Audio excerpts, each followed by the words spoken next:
অনুরূপভাবে একটা উপাদান দিয়ে সৃষ্টি করেছে যে সে কিছু না কিছু একটা কি করবে, পূজা করবে, দাসত্ব করবে। এই দাসত্বটা আল্লাহর জন্য হতে পারে এবং সেটা মানুষের জন্য হতে পারে এবং দেবদেবীর জন্য হতে পারে, পাহাড় বা মখলুকের জন্য, যাকে বলা যেতে পারে মানুষ মখলুকের জন্য হতে পারে, মখলুকের জন্য হতে পারে। মখলুক বললে আর মানুষ দেব দেবী সবটা আল্লাহ বাদে আলাদা নয়, যা আছে সৃষ্টি করুন, একেই মখলুক বলা হয়। তাহলে দেখা যাচ্ছে এই উপাদানটা আল্লাহ তাআলা তার সৃষ্টি লগ্নের থেকেই দিয়েছে। কারণ ওমা খলাকতুল জিন্না ওয়াল ইনসা ইল্লা লিয়াবুদুন, সে কথা বলেছেন, তাহলে সৃষ্টি লগ্নের থেকেই দিয়েছেন। যখন থেকে এই উপাদানটা মানুষের ভিতরে দিয়েছেন এবং জিনের ভিতরে, তাহলে এটা তাদের করতেই হবে। তৎসঙ্গে সঙ্গে আমি একটা কথা বলছিলাম যে ইঁদুরের দাঁত যে বাড়ে, এই বর্ধিতের যন্ত্রণার জন্য সে যেখানে সেখানে দাঁত বাঁধায়, কাটে। অনেক সময় ইটি কটকট করে কাটছে, অনেক সময় ঘর কাটছে, গাছ কাটছে, বই কাটছে, খামাখা কাটে। কাটে কি কাটে না এইভাবে? এর যে বর্ধিত দাঁত যে বাড়ছে, এর যে যন্ত্রণা, এই যন্ত্রণা নিবারণের জন্য এটা করে। কিন্তু এরকম কথা আমি বলছিলাম না, তাই প্রসঙ্গে আজকে কথা বলবো। আমরা বসে যাই প্রশ্ন না যদি কথা আজকে বসবেন না, আমি আজকে কথা বলবো। তবে যে অন্যদিন বলেন না, অন্যদিনও বলি, কিন্তু আজকে ব্যাপক একটা কথা বলবো। কথাটা শুনি যে আসছি আমরা ধীর স্থিরভাবে বসি এবং টান লাগিয়ে শুনি কথা। তাহলে দেখা যাচ্ছে এর প্রসঙ্গে আমি একটা কথা বলছিলাম, একটা মানুষ বাইরে আল্লাহর হুকুম মানে না, কিন্তু এখানে সে ওমা মিনাল মুশরিকিন বলে না? তাহলে এই মানুষটা এখানে যে আসে তাকে আমি কি বলি? মুসলিম বলি আমরা। মসজিদে এসে যে বলে যে ওমা মিনাল মুশরিকিন ওয়াজহা লিল্লাহি ফাতারাস সামাওয়াতি ওয়াল আরদি হানিফা ওমা মিনাল মুশরিকিন, এই কথা যে বলে তাকে আমরা কি বলি? মুসলিম বলি। আর যদি শারদী পূজার ওখানে যে দশাত বিশিষ্ট দুর্গার সামনে যে যদি প্রণাম করে একজন ব্যক্তি, তাকে আমরা কি বলি? হিন্দু বলি কি বলি না? মানে হিন্দু শব্দের অর্থ হচ্ছে হিন্দুস্তানের অধিবাসীদেরকে হিন্দু বলা হয়, সিন্ধির অধিবাসী যাকে বলা হয়, সিন্ধির অধিবাসীকে হিন্দু বলা হয়। আমরাও কিন্তু সেই হিসাবে কিন্তু হিন্দু। আপনারা যদি ব্রেন যদি প্রশস্ত না থাকে, তাহলে যদি জড়তা ব্রেন হয়, তাহলে তো যা তাই বলে ফেলবেন আমাকে। আমরা কিন্তু আরে ভাই মোবাইল বন্ধ মসজিদে, জি হ্যাঁ, ভৌগোলিক হিসেবে কথাটা কত ব্যাখ্যা করতে গেলে তো আমি তো মূল কথাই জানি না। তাহলে তাদেরকে আমরা হিন্দু বলি, অর্থাৎ কেউ কেউ আমরা বলি মোর্শেক পর্যন্ত। মোর্শেক বলা হয় যে দ্বিতত্ত্ববাদী বিশ্বাসী, মানে পার্টনারশিপ যে ব্যবহার করে। কথা বুঝতে পেরেছে? এখন সেও যে দুর্গার সামনে কি করছে? প্রণাম করছে না? প্রণাম পর্যন্ত মানে মাথা নত করে তার ইয়ে করছে, কিন্তু বিজয়ার পরে দিয়ে দুর্গার কথা তার মনেই নাই। কিন্তু দুর্গার কথা সে বাইরে মানে না, কিন্তু বিজয়া পর্যন্ত 10 তারিখে যে বিজয়া মানে যাকে বলা যেতে পারে যে সলিল সমাধি, মানে পানিতে ডুবাবার পরে দিয়ে তার কথাটা আর বাহিরে মানে না, শুধুমাত্র পূজা মণ্ডপেই তার সামনে মাথা প্রণীত করে চলে আসে। ঠিক না? আমরা যদি ইন্নি ওয়াজহা লিল্লাহি ফাতারাস সামাওয়াতি ওয়াল আরদি হানিফা ওমা মিনাল মুশরিকিন বলে যখন আমরা একটু দাঁড়িয়ে যত যে মন্ত্রই পাঠ করি না কেন, মন্ত্র বলতে আবার রেগে যাবেন, মন্ত্র বোঝেন তো, মনে মনে যেটা পাঠ করা হয়, একেই মন্ত্র বলে। উচ্চারণ করেও পাঠ করে কেউ মন্ত্র, যাকে বলা যায় সুরকে মন্ত্র বলা হয়। রেগে যাবেন না, এখানে একটু ব্রেনটা প্রশস্ত রাখবেন। তবে যে আমি আল্লাহকে ঠাকুর বলেছিলাম একদিকে, মনে আছে? সম্মানিত অনারি বলবেন, জি হ্যাঁ, কোনো প্রসঙ্গে বলেছিলাম এটা। আপনারা যখন বলবেন যে উনি কেন ঠাকুর বললেন, খবরটা এরকম নয়। আল্লাহকে সৃষ্টিকর্তা বলা যায় না? আল্লাহ শব্দের মানে ইয়ে করা, মানে তার যে আদারওয়াইজ একটা নাম দিলেই পার্টনারশিপ হয়ে যাবে। আল্লাহ কিন্তু আল্লাহকে যদি রিজিক দিতে বলা হয়, অনেক প্রকৃত রাজ্যের কাছে যে কেউ বেতন দিচ্ছে যে ওকে আমি খাওয়াই করাই, এরকম কথা বলে না মানুষ? আচ্ছা যাক, সে অনেক কথা এই সমস্ত সব, এই জন্য ইমানের ব্যাপক প্রকার ভেদ আছে। আচ্ছা, যে কথা বলছিলাম, কোন কথা বলছিলাম? যে সেও পূজা করলো আর আমি এসে কি করলাম? ওমা মিনাল মুশরিকিন বলে এখানে দাঁড়িয়ে পড়ে আমি সূরা মন্ত্র পাঠ করলাম না? কিন্তু বাহিরে দিয়ে আমিও আল্লাহর হুকুম মানলাম না। পূজিত বস্তু আল্লাহ না? আর ও হচ্ছে পূজিত বস্তু যাবি, মানে দেবতা পূজা করছে যে লোক, সেও পূজা করে দিয়ে বাইরে দিয়ে দেবীর কথা মানে না। দুর্গা মানে তো শক্তিশালী, দুর্গা শব্দ শক্তিশালী, তা এর কথা মানে না সে। তাই আমিও এখানে পূজা করে গেলাম যে আল্লাহর কথা বাহিরে মানলাম না। দুটোর পূজা কি হলে একই রকম হলো না, বাহিরে না মানার ব্যাপার, কিন্তু জায়গা ভিন্ন। জায়গা ভিন্নর কারণে আমাকে মুসলিম বলা হচ্ছে আর ওকে হিন্দু বলা হচ্ছে। কিন্তু পূজার ব্যাপারে দিয়েটাই এক, পূজার ব্যাপারে দিয়েটা এক। কেন দিয়েটা এক? কারণ ওই যে আত্মার খসখসানি দূরীভূত করবার জন্য যে আমার যে আল্লাহ তাআলা যে উপাদান দিয়ে সৃষ্টি করেছে, এই সৃষ্টিকৃত উপাদানের খসখসানির জন্য আমি এখানে এসেছি। আর সে গেছে কোথায়? মন্দিরে গেছে, যে দুর্গা পূজা করছে। তাহলে দিয়ে যদি কিন্তু আত্মার খসখসানি দূরীভূত করবার জন্য মনে করছি, এটা কিন্তু মূল উপাদানকে দিয়েছে আল্লাহ। চাই সে আপনি দাস পূজা করেন, বাস পূজা করেন, পুতুল পূজা করেন, নক্ষত্র পূজা করেন, যাই পূজা করেন না কেন, এটা কিন্তু আত্মার খসখসানি দূরীভূত করা। তাই আত্মার খসখসানি দূরীভূত করবার জন্য কোনো ব্যক্তি যে পূজা করবে, ইবাদতটা করে, ইবাদত বললে সম্মান অনারেবল ওয়ার্ড হবে।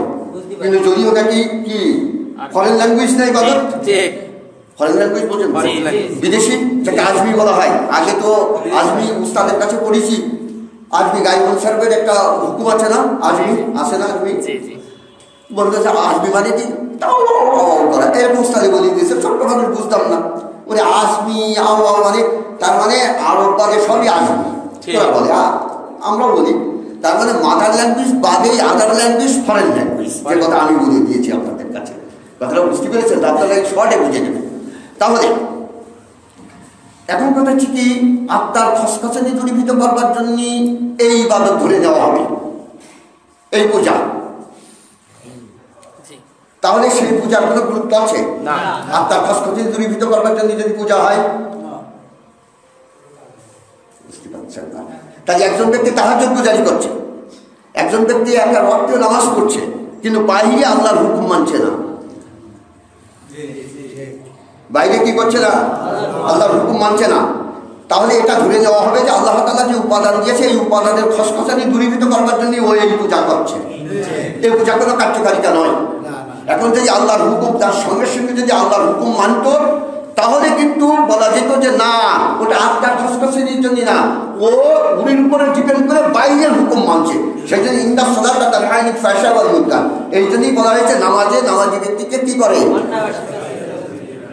অশ্লীল কাজের থেকে ফিরিয়ে রাখে। কিন্তু এ অশ্লীল কাজের থেকে ফিরাতে পারছে না এই সলাতে পারছে না কেন? সে আত্মার খসখসানি দূরীভূত করবার জন্য পড়ছে। এইবার এই পর্যন্ত কথা একটা হলো তো, মানে আল্লাহ তাআলা যে মানুষের ভিতরে যে উপাদান দিয়েছে দাসত্বের, এই দাসত্বের উপাদানের জন্য যে খসখসানি আছে যে আমি কি করে দাসত্ব করবো, কি করে দাসত্ব করবো, চাই দুর্গা পূজা করুক আর আল্লাহকে এখানে নিয়ে আকারে পূজা করুক। কিন্তু বাহিরে হুকুম মানার ব্যাপারটা হচ্ছে মানুষকে আল্লাহ তাআলা আজাদ করে তৈরি করেছেন, স্বাধীন, ইচ্ছা, প্রবণতা এবং স্বাধীনতা, তিনটে কথা। ইচ্ছা, প্রবণতা এবং স্বাধীনতা দিয়ে আদমকে কি করা হয়েছে? তৈরি করা হয়েছে। এই ইচ্ছা, প্রবণতা এবং স্বাধীনতা একে উপেক্ষা করে যে আল্লাহ তাআলার দিকে ঘুরে আসা, এটাই হচ্ছে ইবাদত। এই পর্যন্ত থাক। শয়তান সবসময় ওই জায়গায় আঘাত করে। শয়তান কি করে? আর পূর্বে যে কথা বলেছি এতে আঘাত করে না। তবে নেতাজি নামাজে কোনো কিছু হয় না, ওই নামাজে কোনো কিছু হবে না যে নামাজে বাহিরের দিক নির্দেশনা না দেয়। এটা রাখেন, আমি বলে ফেললাম, কথাটা পরে দিয়ে মনে করলাম যে বলে দেবো, হয়তো পরবর্তীতে যারা আসবে কথা বুঝতে পারবে না। আজ কথাটা শুনি। তাহলে ইচ্ছা, প্রবণতা এবং স্বাধীনতা দিয়ে আদমকে সৃষ্টি করা হয়েছে, অর্থাৎ আমাদেরকে। ঠিক কি ঠিক না? এই জায়গায় শয়তান কি করেছে? আঘাত করেছে। কিন্তু দাসত্বের ব্যাপারে আল্লাহ তাআলা শয়তান আঘাত হানে না। তাই আমি বলি না বাবা ডিম তাওয়া দিদি কাজ হয় না। একজন লোক সদা আদায় করতে করতে এরকম হয়েছে, আজান হওয়ার পূর্বে সে মসজিদে বসে থাকে, আদারের অন্যান্য হুকুমই সে মানে না, আল্লাহর দিনের বিপক্ষতা করে। কিন্তু নামাজ পড়ার ব্যাপারে একেবারে সূর্যের ঢোল বান্দি ভ্রমণ যেরকম আছে, ওই দেখো হাই আল্লাহ সালাম বললেই তার আগেই চলে যায় মসজিদে। এর কিন্তু ওই বাবা ডিম তাওয়া দেওয়া ছাড়া কিচ্ছু না। এই কথা আমি আগে বহুত আগে বলেছি। আপনারা তো হয়তো সেটাই মনে করেন যে উনি কি কথা বলছেন, নামাজি ব্যক্তিকে এরকম কথা বলছেন। নামাজি ব্যক্তিকে বলছিলাম, সে ওটা কি করছে? আত্মার খসখসানি দূরীভূত করবার জন্য এটা করছে। কিন্তু মূলত তার সলাতে কোনো কাজ হচ্ছে না, সলাতে তার কোনো কাজ হচ্ছে না, যতই তাহাজ্জুদ গুজারি করুক না কেন। কথা একটু শুনি। তাহলে ইচ্ছা প্রবণতা এবং স্বাধীনতা দিয়ে মানুষকে কি করা হয়েছে, সৃষ্টি করা হয়েছে। এইবার আসি, এখন এর কাছে দেওয়া হয়েছে ইসলাম। ইসলাম মনে আছে তো? ইসলাম মানে কি? সৃষ্টিগুলোর প্রতি স্রষ্টার বিধান। ছোট্ট করেই বুঝি, বেশি বড় কথা ইসলাম মানে কি এত ব্যাপক অর্থ করতে হবে না। সৃষ্টিগুলোর প্রতি স্রষ্টার বিধান, তাহলে আল্লাহ তাআলা যে বিধান দিয়েছে এটাই তো ইসলাম। এই বিধানের এগেইনস্টে আরেকটা লোক আছে, সেটা হচ্ছে কি ইনভাইটার ইনটু দ্য ইভিল, মানে যে শয়তান। কথা বুঝছেন? শয়তান সবসময় ইসলামের সঙ্গে তার প্রতি কি দ্বন্দ্ব। তাই বলা হয়েছে জাহিলিয়াত এবং ইসলামের যে দ্বন্দ্বটা চিরকালই হয়েছে, এটা সম্পর্কে যে কথা বলা হয়েছে, এই ইসলাম সম্পর্কে বুঝতে হবে যে আল্লাহর সৃষ্টিগুলোর প্রতি স্রষ্টার বিধান, এটাই হচ্ছে ইসলাম। আর ইসলামটা আমি দুই ভাগে ভাগ করেছিলাম, একটা অবায়বী, একটা মেন্টালি। অবায়ব এবং মেন্টাল মনে নেই? অভাবে দাড়ি পেকে যাচ্ছে, বুঝতে পারছে এখানে দাড়ি পাকা লোক বহুত আছে না?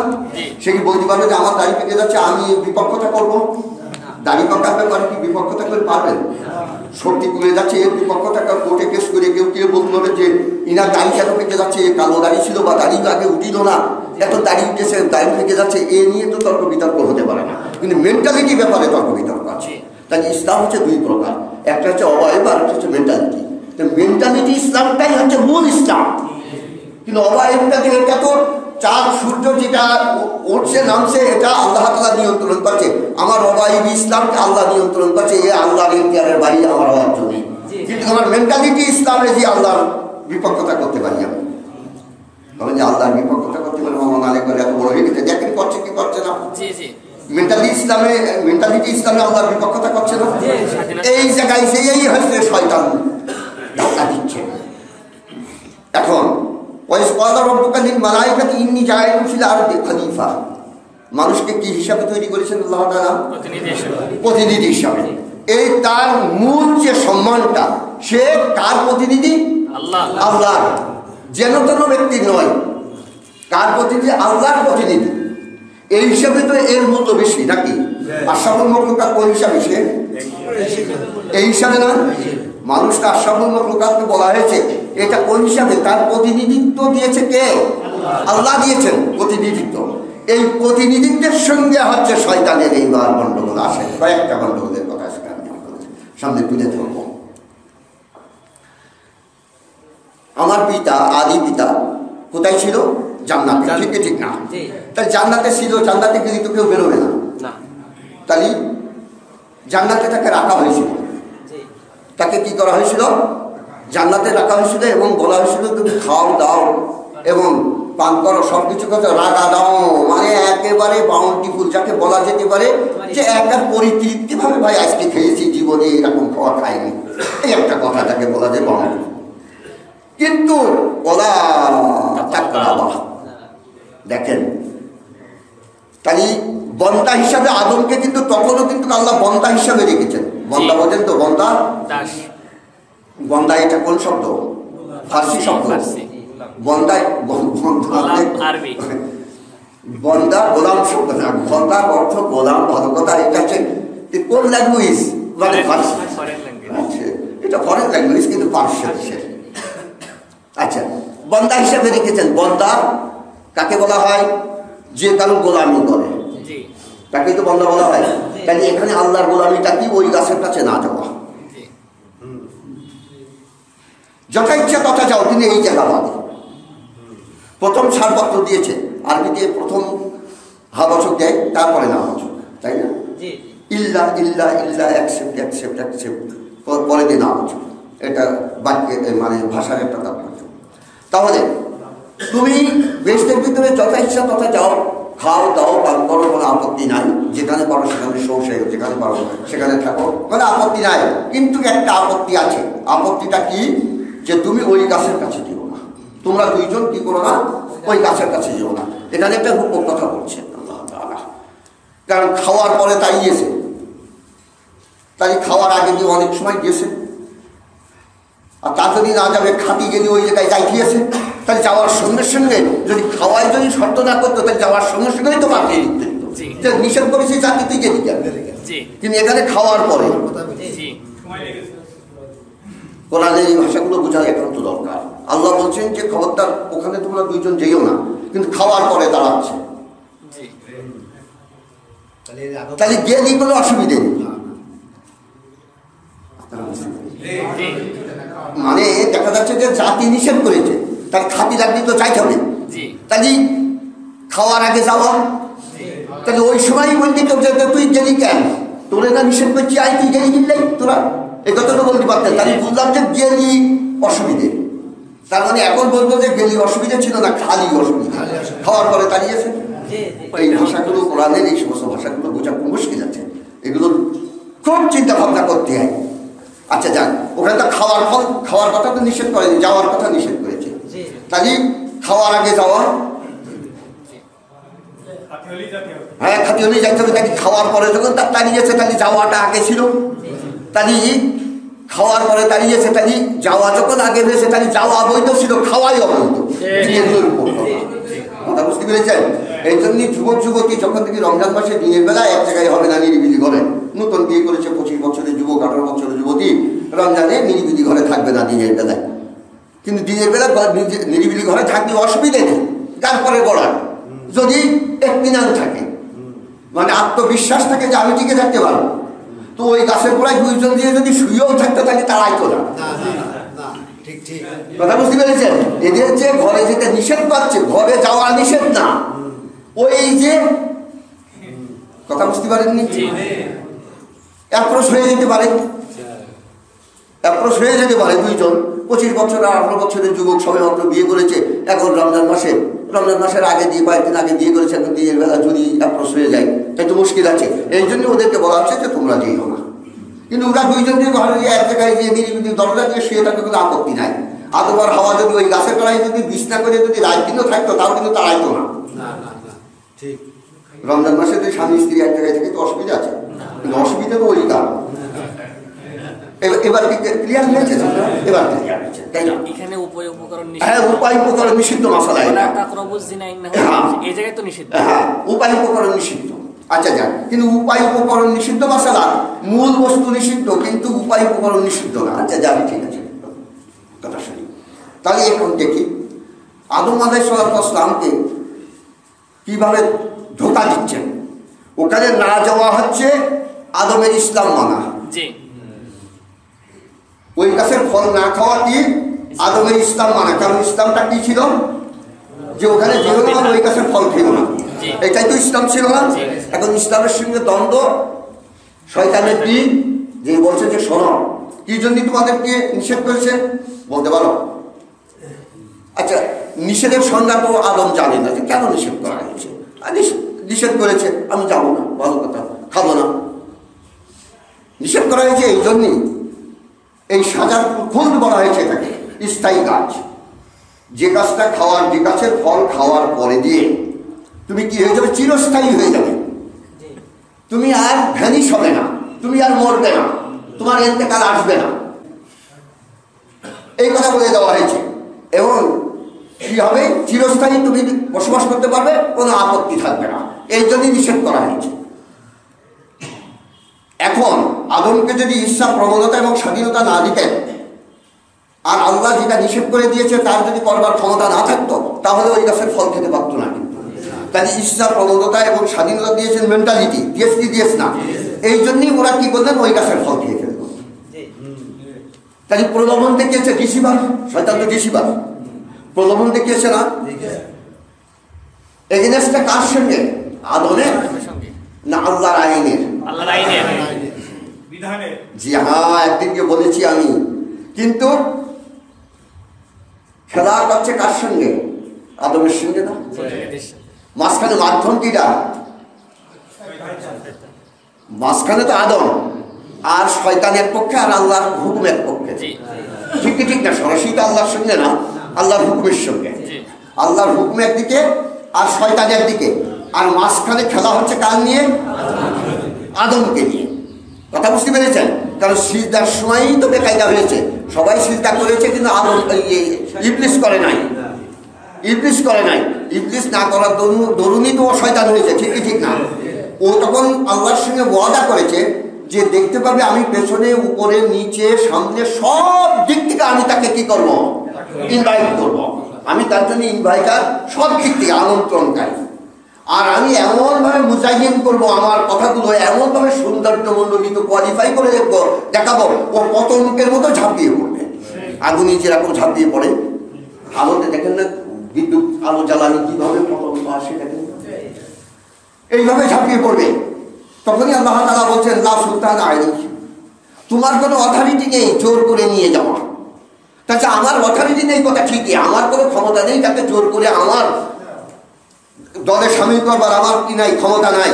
কিন্তু আমি তাকে বারবার এমনভাবে মডিফাই করে আমি তাকে ডাকবো বা দেখাবো তার সামনে ডিউরিং করে, এত সৌন্দর্য মণ্ডলিত করে আমি দেখাবো যে ও বাধ্যতামূলক চলে আসবে।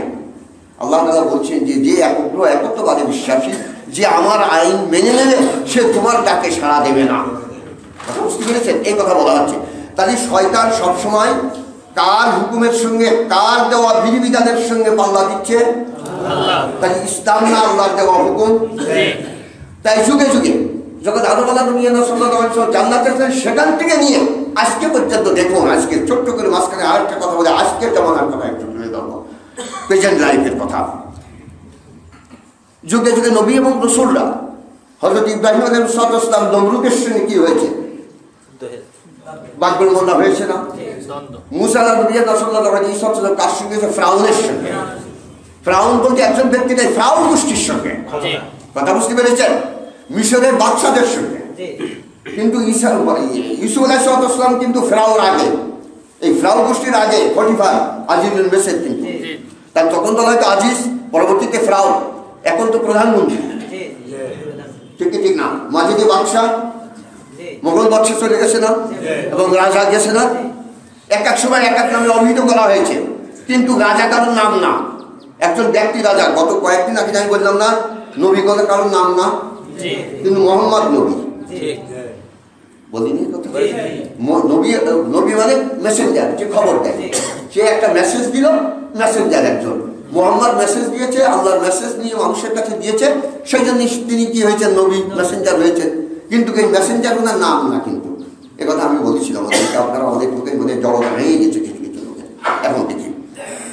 তাই নমরুদের সঙ্গে যখন ইব্রাহিম আলাইহিস সালামের তর্ক বিতর্ক হয়েছে সামাজিক দিক নিয়ে এবং ওয়ার্শিপ, পূজা করার নিয়ে, দেখেন পূজার ব্যাপারে কোনো গণ্ডগোল নেই। গাছ পূজা, বাস পূজা করুক, তাতেও কোনো কেউ গণ্ডগোল করছে না। আমি নিয়ে তারা এসে পূজা করছি, এই নিয়ে পূজার ব্যাপারে কোনো গণ্ডগোল নেই। আছে কোনো গণ্ডগোল? পূজার ব্যাপারে গণ্ডগোল না থাকার কারণ ওই যে মুদে পূজার উপাদান দিয়ে সমস্ত মানুষকে সৃষ্টি করা হয়েছে, এই যদি এই নিয়ে কোনো গণ্ডগোল নেই। আমি এখানে আল্লাহকে পূজা না করে যে এতে পূব দিকে ফিরে আমি পূজা করছি, যে কোনো একটা বিষয় নেই। বড় একটা বিল্ডিং দিকে আমি পূজা করছি, হয়তো ও যেখানে যা দেখে একটু বড় ধরনের দেখলেই সেখানে দিয়ে একটা কিছু মন্ত্র পাঠ করে, এতটুকুই বলবে। হয়তো একজন গাঢ় মুসলমান বলতে যে ব্রেনটা আউট হয়ে গেছে, তাছাড়া তো আমার মায়ের দিক পারবে না, সে দিক পারবে, আমার কি জেলে দেবে? আমি যদি এখন এখানে বাদ দিয়ে গাছ পূজা করি, আমার জেলে দেবে? কেন দেবে না?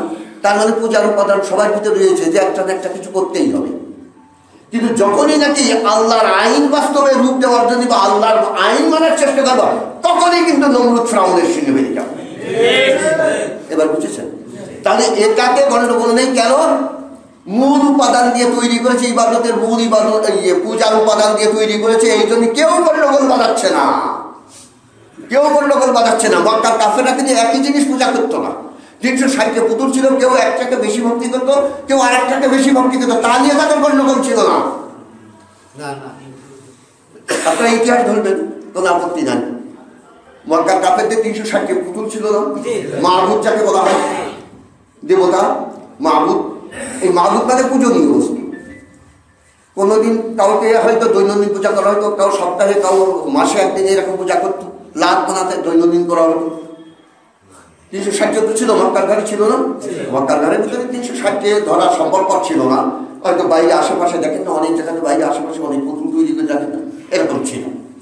মক্কার ঘর যারা দেখে গেছেন তারা তো জানেন। আর এই সিস্টেমেরই ঘরই তখনই ছিল।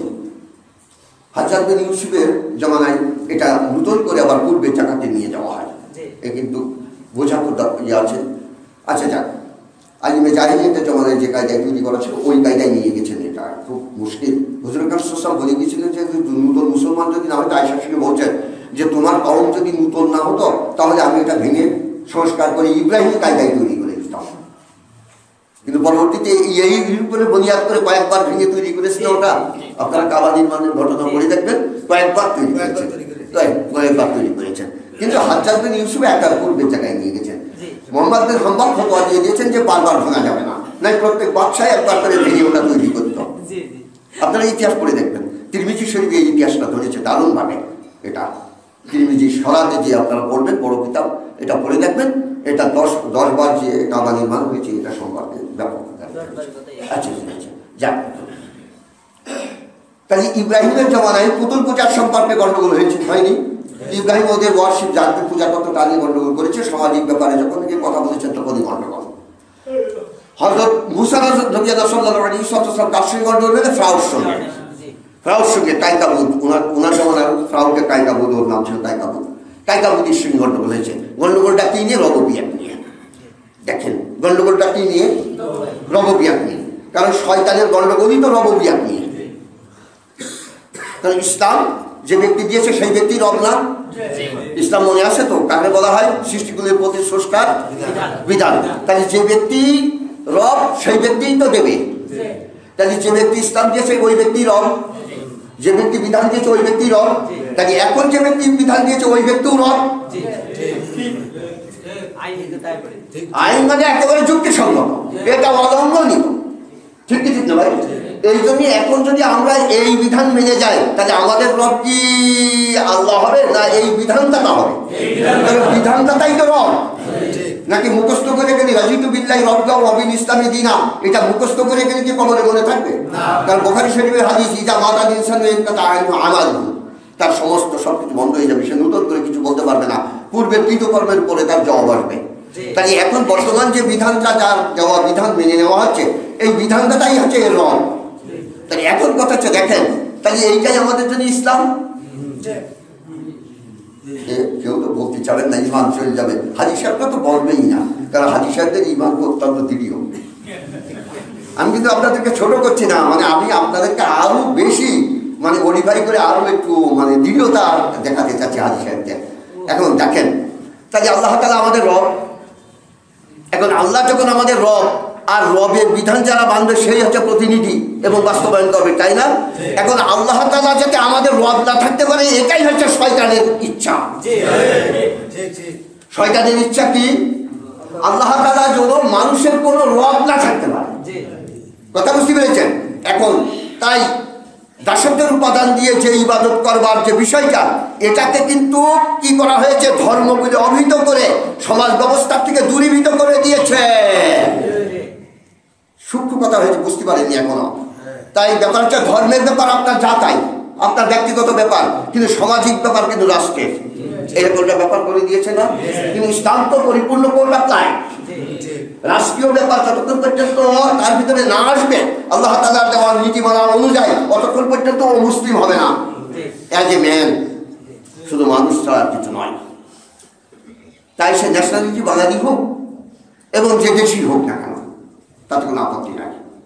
তাহলে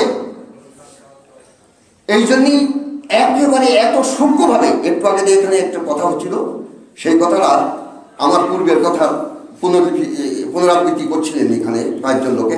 বলছে যে হুজুর বলে দিয়েছেন যে শয়তান এখন চুপ করে বসে দিয়েছে, এক জায়গায় সিল মেরে দিয়েছি যে এইভাবেই যাবে, এইভাবেই যাবে। আমি বলতে চাচ্ছি না, অনেক যন্ত্র তৈরি হয়েছে, আপনি যতই নড়েন আর যতই যাই করেন না কেন, যন্ত্রে যেটা ফিট করা হয়েছে ওটাই উঠবে। বুঝতে পারেননি? আমি বলতে চাচ্ছি না কথাটা, কিন্তু এমন যন্ত্র আছে কি নেই? যে আপনি যাই বলেন না কেন, আপনি যতই স্পিড করেন না কেন, কোথায় এতে যা ফিট করা আছে ওটাই সাউন্ড আকারে পুনর্বার বেরিয়ে আসবে। আপনি যেখানেই চাপ দেন না কেন ওটাই বেরিয়ে আসবে, সেটা না আসে আপনারটা আসবে না। এরকম যন্ত্র আছে না, আগে ফিট করে দিয়েছ না। এখন কথা হচ্ছে দেখেন, তাহলে শয়তান আপনার এমন এমন জায়গাতে টিপ দেখিয়েছে, আপনি যতই দৌড়দৌড়ি করেন না কেন আর আপনার দরকার নেই সে জায়গায়, কারণ আপনাকে একেবারে দিনদার বানিয়ে দিয়েছে। আপনাকে কি বলে দিয়েছে? দিনদার। আচ্ছা, প্রত্যেকটা মানুষ দিনদার না? আপনারা বিশ্বাস করেন তো? সবাই ওদিনকে এখানে যত লোক উপস্থিত আছেন, এই লোকগুলো সেদিনকে উপস্থিত ছিলেন না, সেই জন্য সবাই বলতে পারছে না। প্রতিটা লোক দিনদার না? কে বলছে না? প্রতিটা লোক দিনদার। মানুষের দিন এবং বিভাগ যে নিয়মে চলে ওইটাই হচ্ছে দিন। মনে নেই এ কথা না? দিন সম্পর্কে ব্যাখ্যা দিতে যে আমি বলেছিলাম না, মানুষের দিক এবং বিভাগ, মানুষের জীবন চলবার পদ্ধতি বা নিয়মাবলী, রাষ্ট্রীয় হোক, অর্থনীতি, ফাইন্যান্সি হোক, সোশ্যাল হোক এবং রিলিজন হোক, যে নিয়মে চলে এই নিয়মটাই হচ্ছে দিন। কথা বুঝতে পেরেছেন? একজন রাজনীতি করে কি? ডেমোক্রেসি। ডেমোক্রেসি করে একজন। ডেমোক্রেসির মূল কথা হচ্ছে সকল ক্ষমতার উৎস কি? তাই ওটা একটা দিন না? একজন ফাইন্যান্সিয়াল ব্যাপারে সুদ ভিত্তিক, অর্থনীতি কি সুদ ভিত্তিক, ওটা দিন না? ওটা একটা ব্যবস্থাপনা না? তাই মানুষের দিক এবং বিভাগ, চলবার নিয়মাবলী যে ব্যবস্থাপনার অধীনে চলবে ওটাই দিন। তাই পৃথিবীর প্রত্যেকটা মানুষই দিনদার। এ কথা আমি বলেছিলাম, আজকেও আবার ছাড়াচ্ছি। সেদিনকে বলে আবার হাত উঁচু করলাম কি করলাম না যে আপনার জন্য দিনদার বুঝিয়ে বলবেন না যে একেবারে কই জামা, লম্বা জামা কই, তসবি কই, এই তার শ্বাসপাস, যে দিনদার হতে থাকবি তো তাই হয়ে যাবে না? দিনদার হতে হলে তা হয়ে যাবে না। মানে ব্যবস্থাপনা মেনে নিলে ইসরায়েল অনিসে আর নাস ওয়ালা দিন মুলুকিহিম, প্রত্যেকটা মানুষ রাষ্ট্র আইনে ঘৃণিত। বুঝতে পারেননি? প্রত্যেকটা মানুষ কিসে ঘৃণিত? রাজ আইনে ঘৃণিত। তাই আছে না, লিকুল্লি জাসাদুন মুজগাতুন, লিকুল্লি জাসাদিন মুজগাতুন, একটা হাদিস আছে না? প্রত্যেকটা অবয়বের ভিতরে একটা কি আছে? এক টুকরা গোশ আছে। ইজা সালুহা কুল্লুহু ওয়া ইজা ফাসাদাত কুল্লুহু। হাদিসটা এরকম, যদিও আমি একটা মূল হাদিসের ইবারত পড়তে পারলাম না, তার মানে শাব্দিক মানে অর্থ নিয়ে আমি আরবি করে দিলাম যে প্রত্যেকটা মানুষের ভিতরে এক টুকরা গোশ আছে। এই গোষ্ঠটা যদি সঠিক হয়ে যায়, গোটা মানুষটা কি হয়ে যায়? সঠিক হয়। আর ওটা যদি বেঠিক হয়, আদা ওয়াইয়াল কাল, সেটাই হচ্ছে পরিবর্তন স্থান। গলত মানে কি? তাই আমি বলছিলাম প্রত্যেকটা রাষ্ট্রে একটা স্থান আছে, সেই স্থান, সেই জায়গাটা যদি সঠিক হয়, এক রাষ্ট্রের পলিটিকা একটা সুন্দর হয়। আর যদি ওইটা যদি বাতিল হয়, তাহলে সমস্ত রাষ্ট্রের পলিটিকাই বাতিল হয়। আদা ওয়াইয়াল পার্লামেন্ট, বুঝতে পারেননি? সেটা হচ্ছে পার্লামেন্ট না? তাহলে মানুষের কলমের সমান পার্লামেন্ট। কলম যদি সুন্দর হয়, মানুষটা সুন্দর হয়ে যাবে। কলম যদি আল্লাহ তাআলার দিকে যদি রুজু হয়, আল্লাহর আইন মানে, গোটা মানুষই মানতে বাধ্য হবে। আর পার্লামেন্টে যদি আল্লাহর আইন অনুযায়ী চলে, গোটা দেশটাই আল্লাহর আইনে চলে।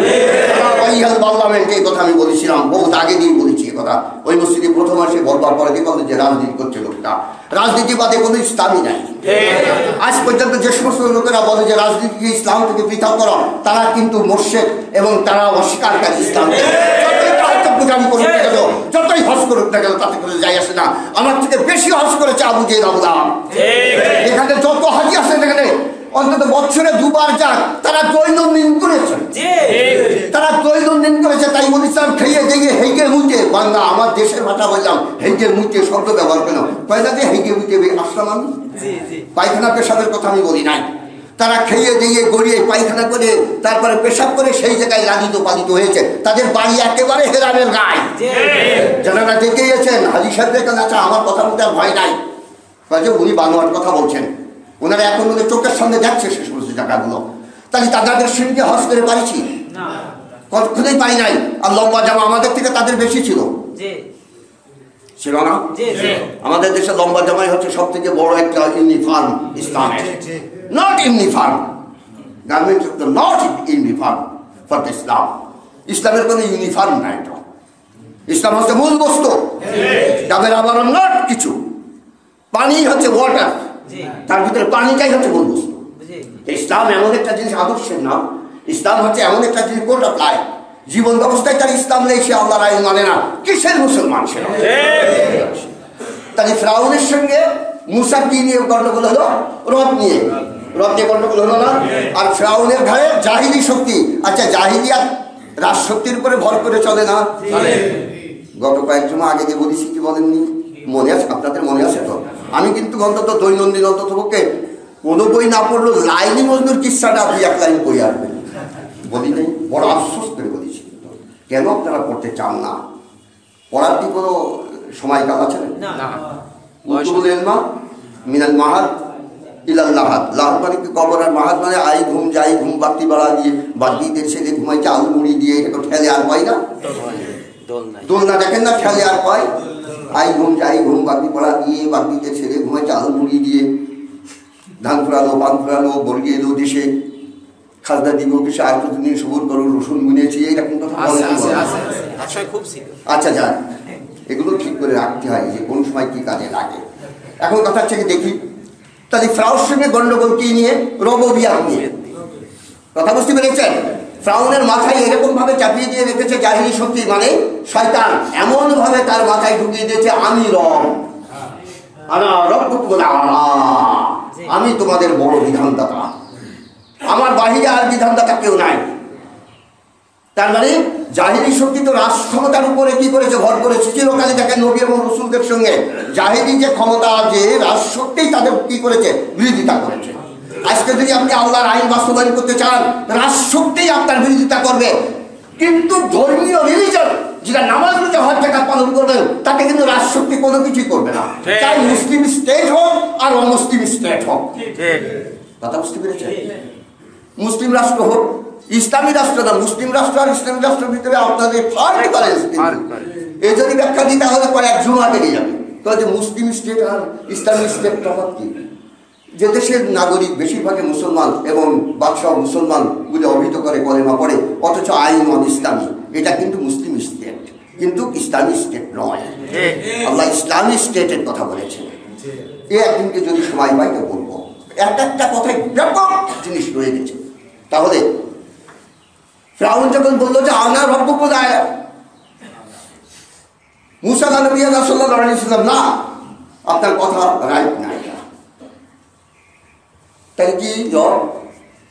ইন্নাল্লাহ রব্বি ওয়া রাব্বুকুম, সে একা বলছে না যে আমার রব আল্লাহ, নট, তিনি বলছেন যে আমার রব এবং তোমার। আচ্ছা কোন দিনই ফিরআউন রেগে যাবে না এবার? ওরে তুই আমার রব বুঝে মানিস না, তোর রবকে আমার রব বলছিস, এটা কি করে? তোর এই উত্তর তো তারা কে দিল? তাহলে রাষ্ট্র ক্ষমতা আমার সঙ্গে রয়েছে। এই জাহিলিয়াত আল্লাহ তাআলার দ্বীনের বিপক্ষতা করবার জন্য যে রাষ্ট্র ক্ষমতার উপরে জাহিলিয়াত চেপে বসে রয়েছে, ওর পেছনে সামাজিক ব্যবস্থাও আছে, নেই কি নেই? আজকে আমাদের দেশের রাষ্ট্র ক্ষমতার পেছনে আল্লাহর আইনের বিপক্ষতা করবার সামাজিক ব্যবস্থাপনা আছে না? দাঁড়িয়ে বলছে না এগিয়ে চলো এগিয়ে চলো, আমরা আছি তোমার পেছনে, ভয় নাই ভয় নাই, আমরা আছি তোমার পেছনে, বলছে না দলে দলে লোকে। তাই রাষ্ট্র ক্ষমতার ঘাড়ে যে জাহিলিয়াত ঝুঁকে রয়েছে, আর সমাজ ব্যবস্থার কিছু সংখ্যক লোক তার পেছনে সেটাকে বলবৎ করবার চেষ্টা করছে।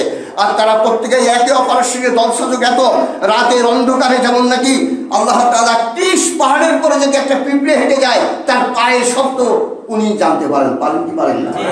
আর এদের লিঙ্কিং এত, একে অপরের সঙ্গে যোগাযোগ, এত ভালোবাসা, একে অপরকে এত ভালোবাসে, যে ক্ষমতা, যে সমাজ ব্যবস্থা ওরা বাস্তবায়ন করে রেখেছে, বাস্তবায়িত করে রেখেছে, এই সমাজ ব্যবস্থার বিপক্ষতা করছে এই রকম লোক যদি তাদের সঙ্গে একটা ধরা পড়ে, যখন তাকে কি করা হচ্ছে? জেলে দেওয়া হচ্ছে, নাই ক্রুসিফাই করা হচ্ছে, নাই দেশ থেকে তাড়িয়ে দেওয়া হচ্ছে।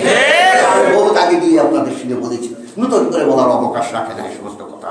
তাহলে ফিরআউনের সঙ্গে মুসা আলাইহিস সালামের গন্ডগোলের ব্যাপারে যখন মুসা আলাইহিস সালাম বললেন যে আমার রব এবং তোমার রব কিরা? আল্লাহ।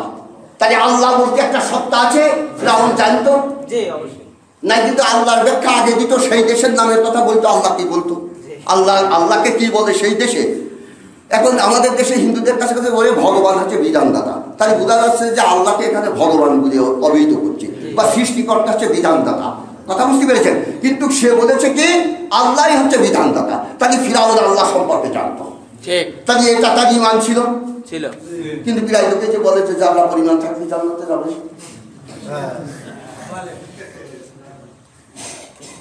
যারা পরিমাণ থাকলে যাবে, যারা বোঝেন তো এরকম পরমাণু আরো সূক্ষ্ম না, অ্যাটম থেকে বলা যেতে পারে। তাহলে যারা পরিমাণ ফিরআউনের ছিল না? বুঝতে পারছেন না কিছু? ঈমান আছে। আচ্ছা বলেন দিন, আমার সঙ্গে একজনের এগেনস্ট মানে জমাজমি নিয়েই হোক, যা নিয়ে হোক গন্ডগোল আছে, আচ্ছা তার সত্তাটা আমার মাথায় আছে না সবসময়? যে আবু বিশ্বের সঙ্গে আমার গন্ডগোল, তাহলে আবু বিশ্বাস আমার ভাই, তার সঙ্গে গন্ডগোল আমার জমা জমি নিয়ে।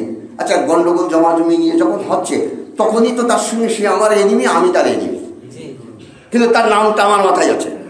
তাহলে ফিরাউনের কাছে আল্লাহর নামটা এনিমি হিসাবে ছিল, রবুবিয়াত হিসাবে না। তাহলে আল্লাহর নামটা স্মরণ রাখলে ইমানদার হবে না। শত্রুর নাম মাথায় আসার সঙ্গে সে মিত্র হয় না। কিন্তু সারা দিচ্ছে না, বুঝবে না, একটু সূক্ষ্ম কথা। এই জন্য অনেক লোক বলে লিপিবদ্ধ করে রাখেন, কিন্তু সময় নেয়। তাহলে ফিরাউন যে আল্লাহকে আল্লাহ বলেছিলেন, এটা কি রবুবিয়াত মেনে না এগেনস্টে? হয়তো একটা রিলিজনের ব্যাপারে হতে পারে, যে অন্যান্য দেবদেবী যেরকম পুজো করা হয় আল্লাহর পুজো করবো, এরকম ও পূজিত বস্তু ওর পূজা করতে হবে, ওর একটু পুজো করলে আত্মতৃপ্তি হবে নাকি? কিন্তু রবুবিয়াত হিসাবে যদি আল্লাহকে আল্লাহ বলে মানত, তাহলে তিনি ইমানদার বলতো তাকে, যে যারা পরিমাণ ইমান আছে তার, এ কথা বলা হতো। কিন্তু মুসার যে রব, ওরও রব, এই কথা বলাতে ও কিন্তু আগুন শর্মা হয়ে গেছে। তখন বলছে যে রব আমার পিতা, এই রব পিতা। তখনই মুসারের সদস্য বলছে রব্বুনাল্লাযী আতা শাইইন খালকাহু সুম্মা হাদা। ওই ক্রেতা যে ব্যক্তি সৃষ্টি করবার পরে দিয়ে তার গাইড বুক দিয়ে দিয়েছেন, গাইড মানে চলবার দিক নির্দেশনা দিয়েছেন। আচ্ছা বলেন, এমনি কি আমাদেরকে ছেড়ে দিয়েছেন আল্লাহ তাআলা? তাহলে চলবার দিক নির্দেশনা দিয়েছেন না? এখন ব্যাপার হচ্ছে কি, রিজিকের সব থেকে বড় নিয়ামত, একদিন কি আপনাদের এখানে বলেছি, আপনাদের খেয়াল আছে কিনা জানি না, আল্লাহ তাআলা আধারের যাই দিক না কেন সব নিয়ামত, তার ভিতরে সব থেকে বড় নিয়ামত আল্লাহ তাআলার দেওয়া হেদায়েত মানে কোরআন। এটাই হচ্ছে সব থেকে বড় নিয়ামত। এই নিয়ামতকে কিন্তু আমরা ভাইজাত করেছি।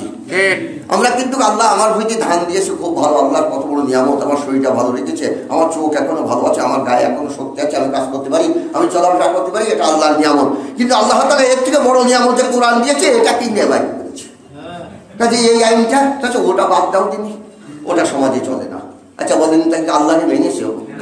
হ্যাঁ, সেই জন্য বলেছে লাইন শাকারতুম লাযিদান্নাকুম ওয়া লাইন কাফারতুম ইন্না আযাবি লাশাদীদ। আজকে শেষ হবে না কথা। লাইন শাকারতুম লাযিদান্নাকুম ওয়া লাইন কাফারতুম ইন্না আযাবি লাশাদীদ। তোমরা যদি নিয়ামতের শুকরি করো তাহলে আমি বাড়িয়ে দেবো, আর যদি কুফরি করো তাহলে শাস্তি দেবো।